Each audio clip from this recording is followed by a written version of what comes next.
अस्सलामुअलैकुम। मैं हूं हमाद और आज से हम शुरू करने जा रहे हैं अपने MS एक्सेल की क्लासेस। तो आज है हमारी पहली क्लास, तो शुरू करते हैं।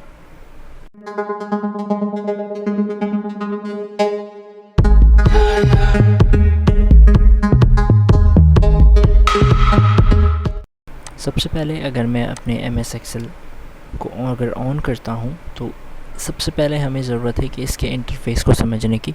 सबसे पहले अगर मैं अपने लेफ़्ट हैंड साइड पे देखूं तो यहाँ पर तीन ऑप्शंस हमारे पास हैं। एक होम का बटन है, यानी ये हमें होम दिखा रहा है। अगर मैं न्यू पे क्लिक करूँगा तो हमें एक न्यू फाइल लेने का ऑप्शन देगा। जबकि अगर मैं ओपन को ऑन करता हूँ तो हमें, अगर हमने कोई फ़ाइल सेव की हुई होगी, अगर हमें वो ऑन करनी है तो सिंपल हम ओपन पे आकर वो फ़ाइल ऑन कर सकते हैं। फ़िलहाल तो अभी हमें होम पे आकर एक ब्लैंक डॉक्यूमेंट लेना है, यानी ब्लैंक वर्कबुक लेना है। डॉक्यूमेंट हम MS वर्ड में लेते थे। अगर आप लोगों ने MS वर्ड की क्लासेस देखी हो तो MS वर्ड के अंदर हम ब्लैंक डॉक्यूमेंट लिया करते थे। इसी तरह हम MS एक्सेल के अंदर ब्लैंक वर्कबुक लेते हैं। जैसे मैं यहाँ पर एक न्यू वर्कबुक लेता हूँ तो सिंपल हमारे पास एक न्यू वर्कबुक ऐड होकर आ जाएगी। अब ऊपर की तरफ अगर मैं देखूँ तो हमारे पास यहाँ पर कुछ ऊपर की तरफ टैब्स आते हैं। ये होम का टैब है, ये इंसर्ट का टैब है, इस तरह ये पेज लेआउट। ये सारे टैब्स आपके पास नहीं आ रहे होंगे, मैंने ऐसे ही ऐड किए थे। सिंपल होम का टैब, इंसर्ट का टैब, पेज लेआउट का टैब, इस तरह से ऊपर जितनी भी ये चीज़ें आ रही हैं इनको हम टैब कहते हैं। ये चीज़ें मैं अपने MS वर्ड की कोर्स में भी बता चुका हूँ। उसके अलावा हर टैब के अंदर रिबन आता है। ये जो हमारे पास पूरा एक बॉक्स बना हुआ है इसको हम रिबन कहते हैं, यानी होम के टैब का रिबन है। इसी तरह ये इंसर्ट के टैब का रिबन है, इसी तरह ये पेज लेआउट के टैब का रिबन है, और सो ऑन। और हर टैब के अंदर ग्रुप्स बने हैं। हर टैब के अंदर रिबन है और हर रिबन के अंदर ग्रुप है। जैसे ये टैब है हमारा होम का, तो इसके अंदर ये ग्रुप बना हुआ है। इसके रिबन के अंदर एक क्लिपबोर्ड का रिबन ग्रुप है, इसके रिबन के अंदर एक फ़ॉन्ट का ग्रुप है, इसी तरह अलाइनमेंट का ग्रुप है और नंबर का ग्रुप है, और सो ऑन। इस तरह से चल रहे हैं। हर टैब के अंदर एक रिबन बना हुआ है जिसके अंदर मुख्तलिफ़ ग्रुप्स बने हुए हैं। उसके अलावा अगर मैं यहाँ नीचे की साइड की बात करूँ तो हमारे पास यहाँ पर कॉलम की अगर मैं बात करूं, यानी हमारे पास यहाँ पर ABCD करके हमारे पास कॉलम्स चल रहे हैं, और इसी तरह हमारे पास यहाँ पर रॉ में नंबर वाइज चल रहे हैं। 1 2 3 4 करके नंबर वाइज चल रहे हैं रॉ, और कॉलम हमारे पास ABCD कर चल रहे हैं। इसी तरह अगर मैं बात करूं सेल्स की, ये जो हमारे पास बॉक्सेस आ रहे हैं, यहाँ पर छोटे छोटे बॉक्सेस आ रहे हैं, इन सब को हम कहते हैं सेल्स। और यहाँ हर सेल का एक नाम है। एग्जाम्पल के तौर पर अगर मैं इस सेल को सेलेक्ट करता हूँ तो इस सेल का एक नाम है। आप नाम कह लें या वैल्यू कह लें, जो भी कह लें।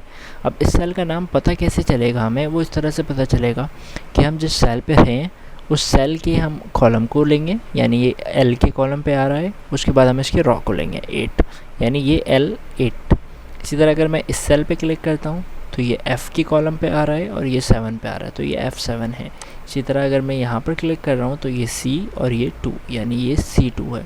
इसी तरह से हम सिंपल कोई से भी सेल का नाम जान सकते हैं कि मैं यहाँ से M और फिर यहाँ से 11, तो इसका नाम M11 है। तो इसी तरह से ये सारी सिंपल सी चीज़ें हैं जो कि बेसिक हैं और ये आपको पता होनी चाहिए। सिंपल। अच्छा, उसके बाद अगर किसी सेल में कोई वैल्यू लिखना चाहता हूँ तो मुझे उस सेल पे क्लिक करना पड़ेगा, और उस सेल में जो भी मुझे वैल्यू लिखनी है सिंपल मुझे लिखनी पड़ेगी। इस तरह अगर मुझे इस सेल में कुछ लिखना है तो मैंने इस सेल को सेलेक्ट करना है, और इस सेल में आपको जो भी वैल्यू लिखनी है आप वो लिख सकते हैं। एग्जाम्पल के तौर पर अगर मुझे यहाँ लिखना है जनवरी, JANUARY, जनवरी। दूसरे सेल पे आना है मुझे, दूसरे सेल पे मैं लिखता हूँ फेबररी। ठीक है। अब मुझे अगर दिसंबर तक लिखना है तो मुझे जनवरी, फरवरी, मार्च, अप्रैल से करके दिसंबर तक लिखने की ज़रूरत नहीं है। मैं सिंपल क्या करूँगा, अगर मैंने जनवरी, फरवरी लिख लिया, मैंने सिंपल यहाँ क्लिक करना है और इसको यहाँ 20 से पकड़कर यहाँ पर लाना है। अच्छा, कुछ लोग गलती ये करते हैं कि यहाँ से इस ग्रीन डॉट को पकड़कर यहाँ ले आते हैं। ठीक है, तो इसको इस तरह नहीं करना। अभी फ़िलहाल ये MS एक्सेल 2019 है, तो ये तब भी जो है वो वैल्यू सही ला रहा है। लेकिन अक्सर ये होता है कि अगर मैं यहाँ से इसको पकड़कर इस तरह से ले आऊँ तो इसको भी वो वही कर देगा जो पिछले सेल पे था। तो हमें यहाँ पर इसको वैसा नहीं करना, हमें सिर्फ सेलेक्ट करना है। मैंने यहाँ क्लिक करना है, यहाँ से बीच पे क्लिक करके इसको दोनों को सेलेक्ट कर लेना है।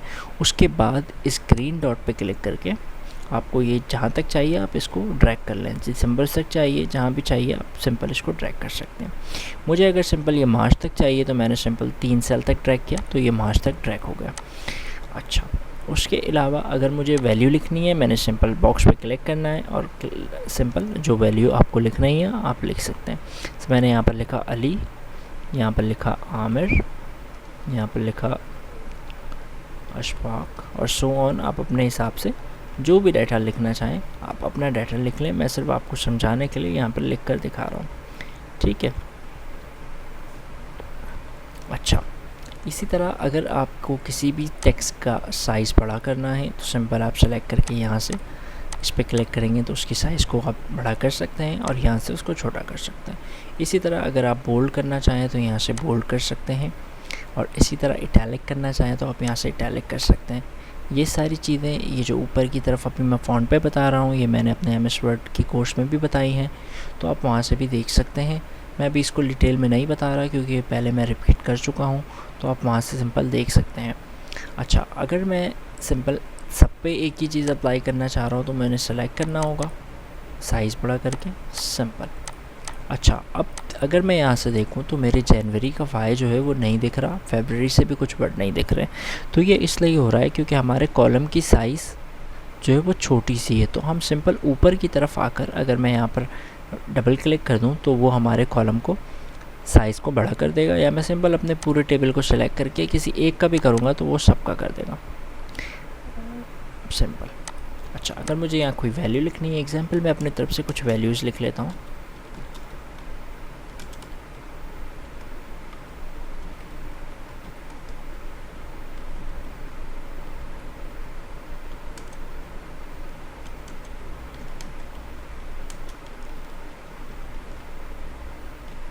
सिंपल। अब अगर मैं यहाँ टोटल करना चाहता हूँ, सिंपल मैं आपको सिर्फ आज 4 बेसिक चीज़ फंक्शंस बता रहा हूँ, एक फार्मूला बताऊँगा और बाकी एक फंक्शन बताऊँगा कि हम किस तरह से जो है वो अपने चारों ऑपरेटर्स को, जो हमारे मैथ के ऑपरेटर्स होते हैं, प्लस माइनस मल्टीप्लाई डिवाइड, उनको हम किस तरह यूज़ कर सकते हैं। अब एग्जाम्पल के तौर पर अगर मुझे टोटल करना है, मतलब कि प्लस करना है, तो मैं सिंपल एक फार्मूला लगा सकता हूँ, इक्वल्स टू सम, ये फार्मूला है। अच्छा, हमें एक बात हमेशा याद रखना है कि अगर हम MS एक्सेल के अंदर कोई भी फार्मूला लगा रहे हैं तो हम इक्वल्स टू लगा कर शुरू करते हैं। कोई भी फार्मूला लगेगा वो इक्वल्स टू से लगेगा, तो हमने सिंपल इक्वल्स टू SUM सम, उसके बाद हमें करना है ब्रैकेट ओपन।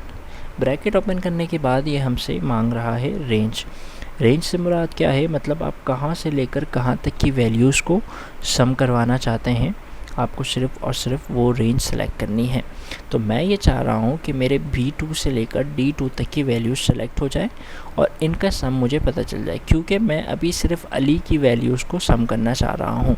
एग्ज़ाम्पल ये ले लेते हैं कि अगर अली ने सेलिंग की है, कोई चीज़ बेची है, एग्ज़ाम्पल के तौर पर उसने पेंसिल बेचे हैं, ठीक है। जनवरी में उसने 20 पेंसिल बेचे हैं, फरवरी में 90 पेंसिल बेचे हैं और मार्च में उसने 10 पेंसिल बेचे, 20, 90 और 10।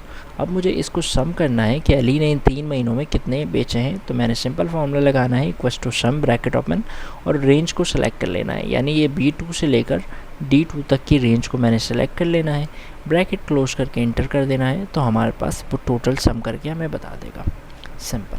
इसी तरह अगर मुझे आमिर के भी सम करना है तो मैं दोबारा से इक्वल्स टू सम लगाकर ब्रैकेट ओपन करके रेंज सेलेक्ट करके ब्रैकेट क्लोज करके इंटर करूँगा तो वो हमें आंसर दे देगा। लेकिन एक बेहतर तरीका ये है कि अगर आपने एक फार्मूला लगा लिया है और नीचे जितनी भी वैल्यूज़ आ रही हैं उन सब में सेम फार्मूला आएगा, तो आपको बार बार लगाने की ज़रूरत नहीं है। आप सिंपल यहाँ एक में फार्मूला लगाकर यहाँ ग्रीन वाले डॉट पे क्लिक कर देंगे, डबल क्लिक, तो नीचे जितनी भी वैल्यूज़ होंगी उन सब में ऑटोमेटिकली वो फार्मूला अप्लाई हो जाएगा। As simple as that, simple. ठीक हो गई बात। अच्छा, उसके अलावा सम करने के लिए हम एक और एक तरीका अपना सकते हैं। वो तरीका ये है कि एग्जाम्पल के तौर पर अगर मुझे प्लस करवाना है तो मैं सेल बाय सेल सेलेक्ट करके भी प्लस करवा सकता हूँ। वो कैसे करवा सकता हूँ कि अगर मैंने इक्वल्स टू ब्रैकेट ओपन लिखा, सेल सेलेक्ट किया, प्लस के साइन लगाया, दूसरा सेल सेलेक्ट किया, प्लस का साइन लगाया, तीसरा सेल सेलेक्ट किया। इसी तरह अगर मज़ीद सेल होंगे, प्लस का साइन लगाएंगे, सेल सेलेक्ट करेंगे, प्लस का साइन लगाएंगे, सेल सेलेक्ट करेंगे। इस तरह कर करके सिंपल हम अपने सेल को प्लस करके और in the end bracket close करके इंटर करके इस तरह से भी हम अपने एडिशन कर सकते हैं, यानी सम कर सकते हैं। अब आपकी मर्ज़ी है, ये ज़्यादा इजी है और ये थोड़ा सा लेंदी है, ये थोड़ा सा शॉर्ट है, लेकिन कहीं कंडीशन पे यही यूज़ करना पड़ता है। एग्जांपल के तौर पर अगर मुझे सिर्फ जनवरी और मार्च को सम करवाना है, फरवरी नहीं करवाना, तो मुझे यही यूज़ करना पड़ेगा, मैं इसको यूज़ नहीं कर सकता सिंपल। तो इस तरह से हम सिंपल इस तरह से यूज़ कर रहे होते हैं। अच्छा, इसी तरह अगर मुझे कुछ वैल्यूज़ को माइनस करवाना हो तो same formula equals to bracket open, cell select, minus का साइन, हम पहले वहाँ प्लस का साइन लगाते थे, अब माइनस का साइन आ जाएगा। इसी तरह अगर मुझे मल्टीप्लाई करवाना हो तो मल्टीप्लाई का साइन लगाकर मैं सिंपल मल्टीप्लाई भी करवा सकता हूँ, और इसी तरह अगर मुझे डिवाइड करवाना हो तो मैं डिवाइड का साइन लगाकर डिवाइड करवा सकता हूँ। उम्मीद है आपको मेरी बात समझ में आ रही होगी, और अगर आपको कोई भी चीज़ हो जो नहीं समझ में आए तो आप मुझसे कमेंट में पूछ सकते हैं, मैं आपको उसके बारे में बिल्कुल ब्रीफ क्लियर करूँगा। कोई भी प्रॉब्लम हो आपको, मैं आपको उसके बारे में ब्रीफ क्लियरिफिकेशन दे दूँगा। अच्छा जी, तो उसके अलावा एक चीज़ और मैं आपको बताता चलूँ कि एग्ज़ाम्पल के तौर पर अगर मुझे किसी वैल्यू को मल्टीप्लाई करवाना है किसी सेल से, एग्ज़ाम्पल के तौर पर मैंने एक सेल पे वैल्यू लिखी है 20, ठीक हो गए। अच्छा, मैं यहाँ पर कुछ वैल्यूज़ लिख लेता हूँ, फॉर एग्ज़ाम्पल 50, 30, एग्ज़ाम्पल के तौर पर 10 लिख लेते हैं, और जो भी आप लिखना चाहो लिख लें, ठीक हो गया। अच्छा, अब मुझे यहाँ मल्टीप्लाई करवाना है, इक्वल्स टू ब्रैकेट ओपन, मैं चाह रहा हूँ ये सेल मल्टीप्लाई हो जाए 20 से, तो या तो मैं इसको डायरेक्ट लिख लूँ इस तरह से, तब भी सही है। अब अगर मैंने इसको इस तरह से लिखा है कि हमने क्या किया है, I12 को मल्टीप्लाई कर दिया 20 से। अब अगर मैं यहाँ डबल क्लिक करता हूँ तो वो सेम फार्मूला सब में लग जाएगा, यानी पहले I2 मल्टीप्लाई बाई 20 हो रहा था, तो ये नीचे आकर इस वाले सेल से उठा लेगा, यानी ये I13 पे मल्टीप्लाई बाई 20 कर देगा, इसी तरह ये I14 को और इस तरह I15 को, ऑटोमेटिकली वो सेल चेंज कर देगा।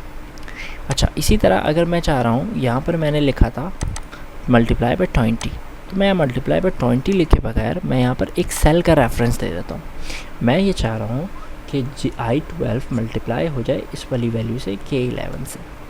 अब भी सेम आंसर आ रहा है, लेकिन अगर मैं अब डबल क्लिक करता हूँ तब एक प्रॉब्लम आएगी, और वो प्रॉब्लम ये आएगी कि जब हमारा ये सेल चेंज हो रहा है ना, कि I12 चेंज हो जा रहा है नीचे आकर, अगर मैं यहाँ पर दिखाऊँ तो वो I13 में हो जा रहा है, तो यहाँ पर ये K11 भी चेंज हो जाएगा K12 में। कैसे चेंज होगा, अगर मैं यहाँ पर डबल क्लिक करता हूँ तो आप देखें यहाँ 0 0 आ रहा है, क्यों? क्योंकि ये K11 किस में चेंज हो गया, K12 में, यानी वो नीचे आ गया। मतलब सेल जब मैंने फार्मूला लगाया और मैंने उसको ड्रैग किया, डबल क्लिक किया, तो सेल रेफरेंस चेंज हो गया, सेल रेफरेंस एक नीचे की तरफ आ गया। तो अगर मैं ये चाहता हूँ कि सेल रेफरेंस सेम रहे, अगर मैं डबल क्लिक भी करूँ तो सेल रेफरेंस सेम रहे, तब आपको करना ये होगा कि आपको सेल सेलेक्ट करने के बाद F4 दबाना होगा अपने कीबोर्ड से। F4 जैसे ही F4 दबाएंगे तो वो उस सेल को लॉक कर देगा। जैसे ये डॉलर का साइन आ रहा है, $K11, तो ये सेल हो गया ब्लॉक। अब अगर मैं यहाँ पर डबल क्लिक करता हूँ तब भी सब में simple same reference of cell आ रहा होगा। तो हम इस तरह से अपने सेल के रेफरेंस को लॉक कर सकते हैं, सिंपल। तो आज की क्लास यहीं तक रखते हैं। ये एक छोटी क्लास थी क्योंकि ये आज पहली हमारी क्लास थी MS एक्सेल की। उम्मीद है आपको सारी चीज़ें समझ में आई होंगी। अगर आपको कोई भी सवाल है या कोई भी प्रॉब्लम है तो आप मुझसे पूछ सकते हैं कमेंट बॉक्स में। अगली क्लास इंशाअल्लाह कल अपलोड होगी इसी टाइम 9 बजे के टाइम, सुबह के टाइम। रोज़ाना 9 बजे सुबह क्लास अपलोड होगी यूट्यूब चैनल पे। तो आप जो है वो यूट्यूब चैनल को सब्सक्राइब भी कर दें और इसको बेल आइकन दबा दें ताकि आपको सारी नोटिफिकेशन मिलती रहे। और अगर आपको कोई भी सवाल है तो आप यहाँ पर भी पूछ सकते हैं, और उसके अलावा मुझसे आप व्हाट्सएप पे भी कांटेक्ट कर सकते हैं। तो मिलते हैं कल, तब तक के लिए अपना ख्याल रखिए। अल्लाह हाफ़िज़।